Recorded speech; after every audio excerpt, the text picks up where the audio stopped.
Assalamualaikum warahmatullahi wabarakatuh. Perkenalkan, nama saya adalah Amelia dengan NIM 2309825. Perkenalkan, saya Farhan dengan NIM 2309243. Perkenalkan, saya Renat Aziz Hidayat dengan NIM 231144. Baik, di sini kami akan menjelaskan mengenai aplikasi pembelajaran yang bisa digunakan dalam proses pembelajaran itu sendiri. Seperti yang teman-teman ketahui bahwa salah satu dari 8 keterampilan dasar mengajar itu adanya variasi. Nah, di dalam variasi itu kita bisa memasukkan game pembelajaran. Contohnya, kalau dari saya itu ada namanya Sisal. Kemudian dari Tadela ada apa? Dari saya itu ada Quizlice. Pada saya ada flashcard word, itu game di Android biasanya. Nah, itu salah 3 contoh ya yang bisa kita terapkan di dalam pembelajaran. Mana si game itu bisa dimasukkan ke dalam ice breaking, mau di awal pembelajaran, di tengah, dan di akhir.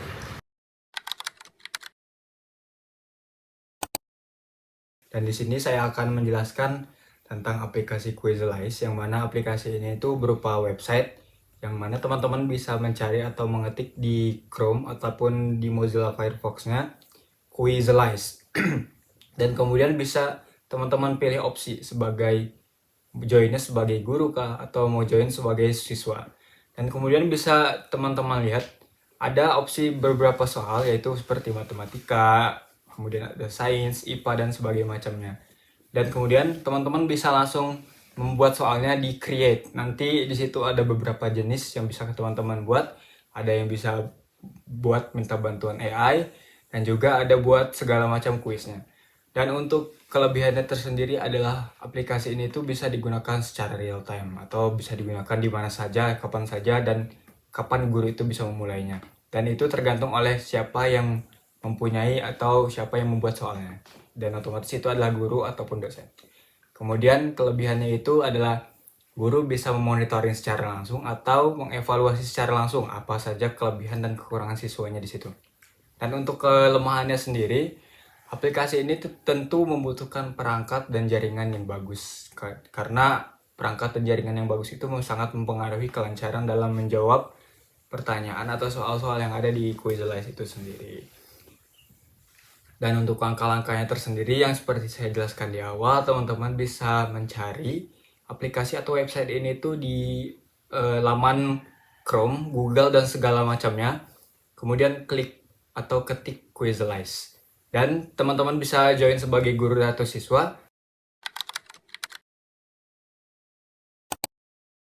Nah, selanjutnya saya bakal ngejelasin tentang aplikasi atau website Sisal. Jadi kalian bisa nyari Sisal itu di webnya sisal.me ya. Jadi di sini tampilan depannya. Jadi ini website itu kayak Google Classroom, jadi manajemen kelas gitu. Misalnya ini saya udah bikin kelas contohnya di KWU. Kalian bisa bikinnya di sini. Ini ada tanda plus kanan nih. Kalian bisa bikin kelas di sini.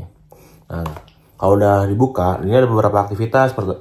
Pertama tuh ada jurnal. Jadi di sini siswa sama guru tuh bisa bikin kayak catatan gitu buat publik. Jadi mereka tuh bisa baca-baca di kelasnya. Misalnya, nah caranya gimana? Ini ada add, ada tombol add di sini.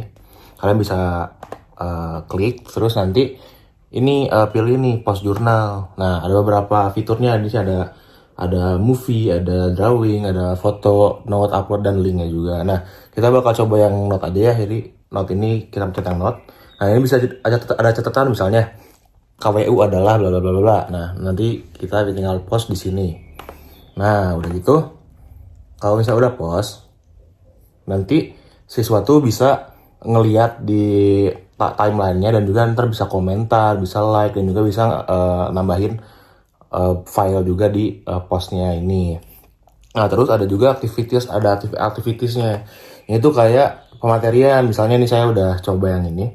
Ini ada practice creating with AI. Jadi kalian tuh bisa nambahin kayak tadi juga. Add, assign activity. Nah, itu bakal ada collection-nya. Jadi kalian tinggal ini browse the community aja. Nah, banyak pilihannya. Kita coba yang ini aja, yang mana aja, yang ini aja, pronoun praktis. Nah, udah dipilih si activitiesnya, kalian tinggal assign. Udah gitu, assign now. go to class. Terus langsung start aja sebagai, ini kita coba dari POV si muridnya aja ya. Post student. Nah, jadi di sini tuh bakal ada pematerian dulu, misalnya kayak ini, my PC is broken, drop here broke, kayak gini. Terus nanti di belakangnya tuh biasanya suka ada assessmentnya. Kayak misalnya ini, 2 girls eat ice cream. Jadi jawaban itu. Nah, selanjutnya ada activities. Jadi di sini tuh kayak suatu pematerian gitu. Jadi kalian ntar bisa nyari ini pemateriannya kayak gimana. Nah, contohnya yang ini ya, yang practice creating with AI aja. Jadi ntar kita tinggal di start aja. Misalnya ini POV sebagai siswa ya. Nih. Nah, ntar di sini tuh ada beberapa materi kayak macam-macam sih. Ini kalau yang ini kebetulan bentuknya komik. Jadi kayak pematerian tentang AI. Nah, udah pematerian tuh nanti bakal ada assessment. Misalnya ini nih. Assessment gini, ntar siswa tuh bisa nulis kayak essay-nya gimana gitu. Ataupun ntar ada juga yang pilihan ganda, misalnya kayak gini nih. Nah, nanti tinggal di submit. Ya, tinggal di submit. Terus udah deh next. Tuh. Tinggal ada toolnya, bisa pakai suara, bisa pakai gambar. Nah, kalau udah beres tinggal done. Submit, uploading, dan beres gitu cara pakai aplikasi Sisau ini. Nah, walaupun sebenarnya menurut saya bagus ya aplikasi ini, cuman mungkin ada beberapa kelebihan sama kekurangannya. Nah, buat kelebihannya sendiri ini tuh aplikasinya sangat interaktif karena bisa memfasilitasi si murid dan gurunya itu berkolaborasi tentang banyak hal. Kayak misalnya tadi yang note itu mereka bisa komentar, si guru juga bisa langsung ngasih feedback, ataupun juga mereka ada fitur di mana kan tadi ada drawing, jadi di situ murid-murid bisa sekalian gambar bareng-bareng gitu. Cuman ada beberapa kekurangan kayak misalnya karena ini Sisau ini basicnya masih developing, jadi mungkin masih beberapa ada bug ataupun kekurangan-kekurangan di websitenya juga. Nah juga keduanya tuh mereka tuh banyak fitur premium yang di unlock, jadi kita harus premium dulu baru bisa kebuka si fitur-fiturnya gitu. Oke.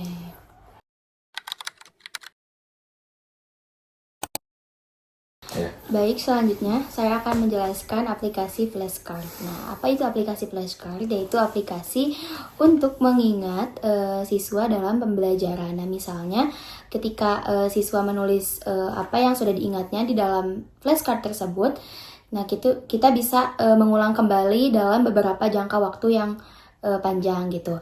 Nah, ini langkah-langkah untuk membuat flashcard tersebut. Nah, kita bisa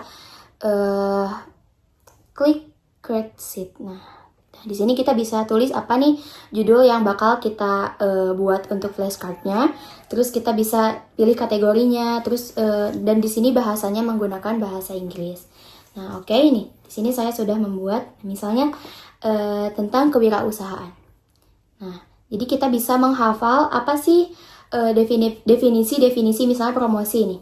Tapi kita bisa menghafal dengan beberapa fitur. Nah, fitur-fitur di sini tersedia sangat banyak sekali dan gimana kita bisa menghafalnya dengan kriteria kita sendiri gitu. Misalnya kita bisanya dengan cara kayak gini. Bentar. Nah, nanti kalian bisa menggunakan fitur-fitur yang berada di dalam flashcard ini. Nah, kelebihannya itu kita dapat mengingat apa yang sudah kita pelajari dan juga kita dapat menyimpannya file-file tersebut dalam jangka waktu lama.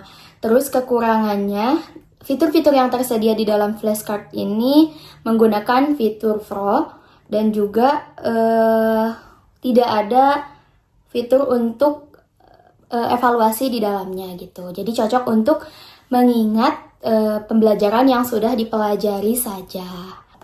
Mungkin sekian saja yang dapat kami sampaikan dari kita. Mohon maaf kalau ada yang kurang dan ada yang salah. Wabillahi taufiq wal hidayah. Wassalamualaikum warahmatullahi wabarakatuh.